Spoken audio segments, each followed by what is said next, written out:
Dasturimiz davom etadi. Eslatib o'tamiz, siz ayni daqiqalarda O'zbekiston vaqti bilan dasturni tomosha qilyapsiz va hozir biz ijtimoiy tarmoqlarda so'nggi kunlarda, so'nggi vaqtlarda juda ham shov-shuvlarga sabab bo'lgan mavzuga to'xtalib o'tmoqchimiz. Ya'ni bundan 53 yil oldin Venera 8 missiyasi doirasida uchirilgan Kosmos 482 sayyoralararo kosmik apparatining Yerga qulashi bilan bog'liq xabarlar keng muhokamalarga sabab bo'lyapti bu voqea so'nggi kunlarda.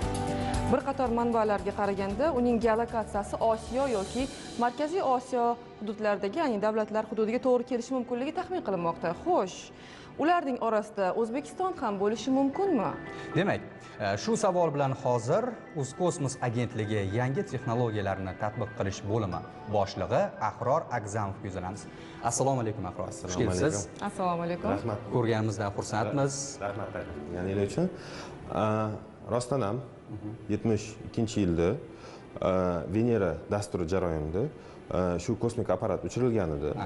O'zi ozgincha shu kontekstini bersam, shu dasturni 61-yildan 85-yilgacha shu dastur davom etgan. Uning ichida 26 ta kosmik apparat Veneraga uchirilgan. Endi Venera juda qiziq sayyora bo'lgan u paytda, hozir Mars yoki Oyga ko'p gapirishadi. Bu payt Venera edi, chunki undan oldin 50-yillarda kosmonavtikadan oldingi erada olimlar Venerani Yerga juda o'xshaydigan dunyo deb hisoblashardi. Lekin shu dastur isbotladi, 10 ta kosmik apparat Veneragacha yetib borib, omadli qo'nib, o'tdan suratlar yoki mikrofoniga shamolni zapis qilib jo'natgan yoki ovozni yoki analiz qilib, tuprog'ini analiz qilib, tuprog'i qanaqa ekan shuni o'rganib isbotlaganki, Venera Yerga mutlaqo o'xshamasligini. Aynan hozir biz so'z yuritayotgan kosmik apparat haqida gap ketyapti. Shu apparatlarning seriyasini aytsa, Venera juda issiq, 470 gradus. Bosim 90 atmosferadan baland. Shu yerda 1 atmosfera balon bo'lsa, avtomobil balonida 2 atmosfera bo'lsa, o'ta 92 atmosfera. Shunaqa Hayot yo'q. Bunaqa sharoitda temirdan yasalgan apparatlar 2 soatdan ko'p ishlamagan. Birinchi apparatlar yetib bora olmasdi. 20 kilometr balonlikda pastga tushayotganda bosib ularni buzib tashirdi. Shunaqa sharoitda apparatlar ishlagan. O'zbekistonda ham hissasi bo'lgan shu dasturga. Toshkent mashinasozlik byurosi 70-yillar oxirida Venera 14, Venera 15 va Vega 1 va Vega 2 apparatlarga ular hammasi Veneraga omadli yetib borib, qo'nib, O'zbekistonda ishlab chiqazib Nevich degan qishloq bor Toshkent oblasida. O'tda sinov markazi bo'lgan. Shu sinov markazida ishlab chiqazib, sinovdan o'tib, shu aytgan 4 ta apparatga Venerani yerini qazib, tuprog'ini chiqazib, analizatorga olib borib beradigan uskunalar ishlab chiqarilgan. Shu O'zbekistonning hissasi bo'lgan shu dasturga. Endi biz hozirgi situatsiyaga qaytsak, Venera 8 sal vohliroq uchirilgan 72-yilda. Venera 8 3 oyda 100 kundan sal ko'proq, 110 kun shunaqa edi. Yetib borgan Veneraga, qo'ngan omadli va u paytda kosmonavtika endi boshlangan edi. Endi rivojlanayotgan. Mana bunaqa nyuans bor. Veneraga yoki Marsga yoki boshqa sayyoraga xohlagan vaqtda uchsa bo'lmaydi. Faqat uchish oyna degan narsa bor. Uchish oyna paytida raketani uchirsa, yetib borsa bo'ladi hozirgi texnologiyalar bilan. Endi shu uchish oynasi ochilganda 2 ta 3 ta apparat jo'natiladi. Bir xil duplikat apparatda. Venera 8 bo'lgan, uni duplikati bo'lgan, u Venera 9 bo'lish kerak edi. 3-4 kundan keyin kechroq uchirilgan edi.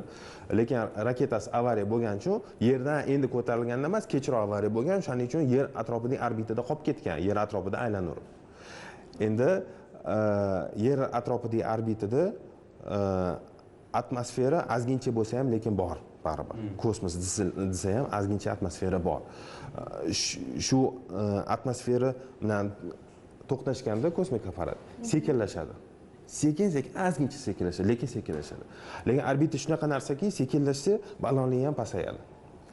Shu 53 yilda sekin-sekin pasayib orbita boshida balon edi.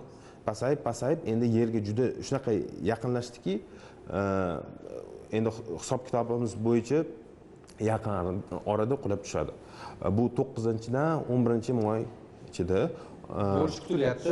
Xo'p, hammani xavotirga solayotgan savol hozir bu kosmik apparatning yerga qulashi, aynan O'zbekiston hududiga to'g'ri kelishi necha foizni tashkil etadi o'zi? Katta foiz emas, taxminan 0,3 dan 0,5% gacha, 1% dan kam. Eng katta muhtoj bu Janubiy Tinch okean yoki undan keyin Kanada. Shu mamlakatlarga muhtoji katta. O'zbekistonga 0,3-0,5%. Lekin u Baykonurdan uchgan u. Baykonurga yaqin bo'lgani uchun, Baykonur kosmodromiga, o'shaning uchun muhtoji bor. Bir xil mamlakatlarga muhtoji 0 desa ham bo'ladi. Aynan shu sababli ham Markaziy Osiyo davlatlariga qulash ehtimoli juda yuqori olib qaralyapti. Ma'lumotlarga qaraganda yarim tonna ekan, 500 kilogramni tashkil qiladi. Undan ko'p, 1 tonna, lekin ko'pincha kosmik apparatlar mutlaqo yonib ketadi. Atmosferaga 28,000 km/soat tezlikda kirib yonib ketadi. Lekin shu Kosmos 482 apparatda elementi bor. Bu yarim tonnali titan metalldan ishlab chiqarilgan shar desa bo'ladi. Bu narsa Veneraga qo'nish uchun mo'ljallangan apparat. Veneraga 50,000 km/soatida to'qnashib, atmosferasiga to'qnashib, shu atmosferadan ishqalanishidan qizib yonib, lekin yonib ketmasdan, qizib ketmasdan omadli qo'nish uchun ishlab chiqarilgan apparat edi. Endi bu qaytib kelyapti. Bu 50,000 km/soat emas, 28,000.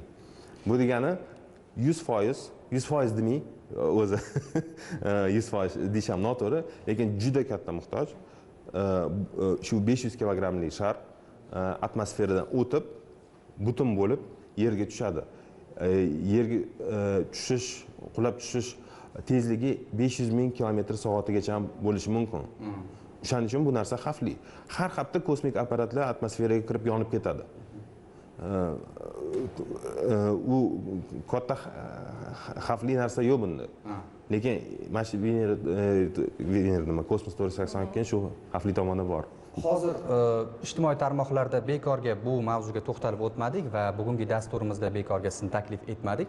Juda ommalashdi va xavotirlarga sabab bo'lyapti-da bu kosmik apparatning yerga qulashi, O'zbekiston hududiga to'g'ri kelishi. Demak, biz u qadar xavotir olmasak ham bo'ladi degan xulosa chiqarish mumkinmi yoki yo'qmi? Endi xavotir olish kerak emas, bo'ladigan ish bo'ladi. Yo'q, o'zi qulash jarayoni tabiiy jarayon yoki nimadir noto'g'ri bo'lganligi sababli?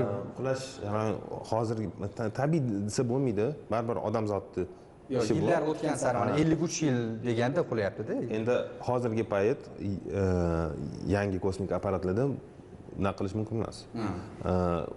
Qulab tushadigan bo'lsa, okeanga qulab tushish kerak. Yoki dvigatellari bo'ladi, xavfsizlik odamlar yashamaydigan rayonlarga qulab tushirishi kontrolda.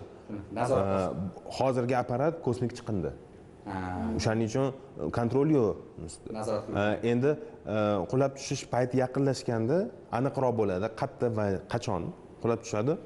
Aholi punktiga borib qulashi ham mumkin. Mumkin. Odamlarga ziyon keltirishi ham mumkin.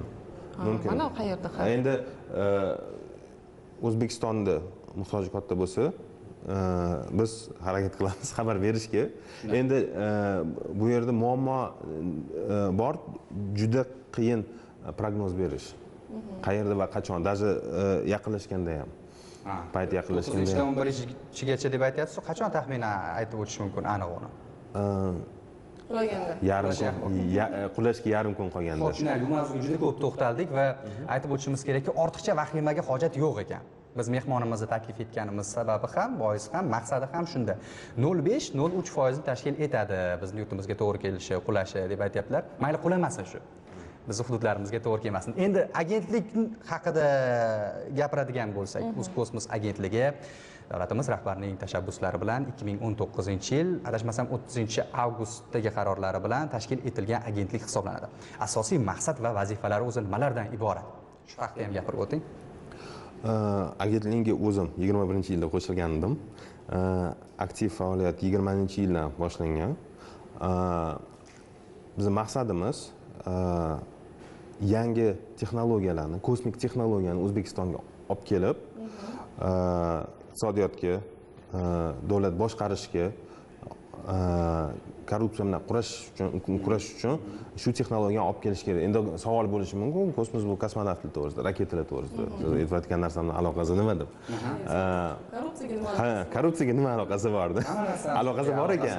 Aloqasi bor ekan. Qiziq joyi. Shunisi qiziq.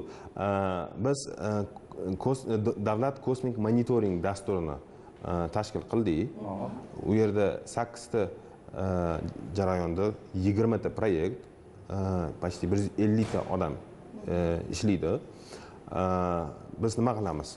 Hozirgi payt kosmik apparatlarimiz yo'q, lekin xorijiy kosmik apparatlardan biz yuqori sifatli suratlarni xarid qilamiz. Ko'plar savol beradi, suratlarni Google Maps'danmi yoki Yandex kartadan olasizlarmi deb. Bunaqa emas, yo'q. Yuqori sifatda va bizga kerak paytda olingan suratlarni olamiz.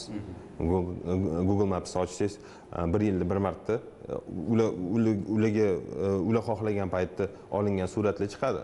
Bizga misol uchun kecha bo'lgan voqea kerak. Yoki zakaz qilishimiz mumkin, ertaga mana shu paytda mana shu joy suratga olish kerak deb shunaqa qilib xarid qilamiz. Bu suratlar tahlil qilinadi. Algoritmni biz o'zimiz yaratamiz, analiz qiladigan. Misol uchun mana o'rmon xo'jaligi deylik. Bizda O'zbekistonda qancha daraxt, nechta daraxt o'sadi? Hammasi sanab chiqiladi. Yoki daraxtlarning aniq soni bormi? Endi pogreshность bor, 5% plus minus 5%. Lekin shu pogreshностьni sanasa bo'ladi. Nechta daraxt bor? Necha million daraxt borligini. Bu statistika uchun, bu baribir o'rmon xo'jaligi uchun, o'rmonlar biz nafas oladigan kislorod beradi baribir. Undan tashqari mana korrupsiyani masalasini ko'tardik. Hozir Toshkent viloyatiga borib dacha olaman desangiz, realtorlarimiz kadastr so'rasangiz, kadastri to'g'rimi deb realtorlar sraz aytadi, kosmosdan qarab turishadi, noto'g'ri bo'lishi mumkin emas deb. Nazoratda deb. Chunki mana qurilma bor. O'zining chegarasi bor. Chegaradan oshib ko'proq o'ziga yer oldi. Misol uchun kimdir. Endi devori bor-ku, suratda ko'rinadi, algoritm o'zi shu devorni chizib oladi va kadastr kartamni solishtiradi. Ko'rsatadi. Bu yerda noqonuniy samozahmat bo'lyapti deb. Biz o'zimiz buni samozahmat deb aniq qilmaymiz, biz ma'lumot beramiz. Keyin tekshiruvga tushadi shu narsa. Korrupsiya bo'yicha misol mana shunaqa. Yoki boshqa misol, suv omborlarida O'zbekistonda 72 ta suv ombori bor. Suv qancha borligini sanaymiz, hisob-kitobni qilamiz. Har kuni sun'iy yo'ldosh uchib o'tadi. O'zbekiston ustida suratga oladi har bitta suv omborini va suv qanchaligini shu suratdan bilib olamiz. Chunki geometriyasi bor, chashkasi deyiladi. Keyin suvning o'rni o'lchanadi shu suratda.